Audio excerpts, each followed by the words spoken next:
இப்ப நாங்களே எல்லாருக்கும் சந்திரபாபு நாயுடுக்கு போயிருக்கோம், இங்க சிஎம் சாருக்கு போயிருக்கோம். ஓ! எல்லாருக்குமே போயிருக்கோம். இப்ப விஜய் சாருக்கு கூட இப்ப இந்த ப்ரோகிராம் பண்ணது கூட இங்க இருந்தா வண்டிலாம் போனுச்சு. இப்ப ஆக்டர்ஸ் நம்ம பொலிட்டீஷியன்ஸ் அந்த மாதிரி எடுத்தா கேரவன்ஸ்ல டிஃபரன்ஸ் வருமா சார்? என்ன பொலிட்டீஷியன் பொலிட்டீஷியனுக்கும் இதே தான் போகும். இல்ல சேஃப்டிக்காக இன்னும் அந்த மாதிரிலாம் இல்ல. அப்படிலாம் கிடையாது. ஏன்னா சேஃப்டிங்கிறது அவங்களே குடுத்துடுறாங்கல்ல. ம். இப்ப நம்ம ஒரு முதல் நாளே எடுத்துட்டு போயிட்டா நம்மள ஸ்டேஜுக்கு பேக்ல அரேஞ்ச்மென்ட் பண்ணிருவாங்க. ம். அரேஞ்ச் பண்ணதுனால அவங்க எல்லாமே வச்சிருக்காங்க. பாதுகாப்பு எல்லாமே நம்மள ஸ்கேன் பண்ணி தானே உள்ளே அனுப்புறாங்க. ஆமா. இப்ப நாங்களே எல்லாருக்கும் சந்திரபாபு நாயுடுக்கு போயிருக்கோம், இங்க சிஎம் சாருக்கு போயிருக்கோம். ஓ!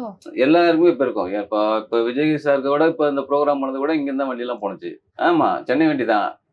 அது மாதிரி எல்லாருக்கும் போவாங்க வண்டிலாம். அதெல்லாம் வந்து நமக்கு முன்கூட்டியே எல்லாத்தையும் கிளியர் பண்ணி அதான் செக்யூரிட்டி செக் எல்லாம் முடிச்சு தான் உள்ள வச்சிருவாங்க. ம். அதனால வந்து அதுக்கும் சம்மந்தம் கிடையாது.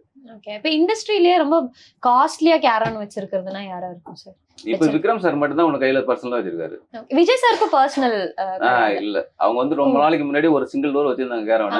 அது சேல்ஸ் பண்ணிட்டாங்க. இப்ப அவங்கள்ட்ட இல்ல கேரவன். இப்ப விக்ரம் சார் ஆமா, யாரும் ஆர்டிஸ்ட் பர்சனல் கேரவன் யாரும் வைக்க மாட்டாங்க.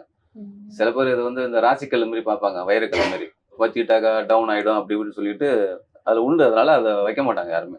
விக்ரம் சார் வச்சு அவர் என்ன 5 கோடின்னு ஏதோ சொன்னீங்க.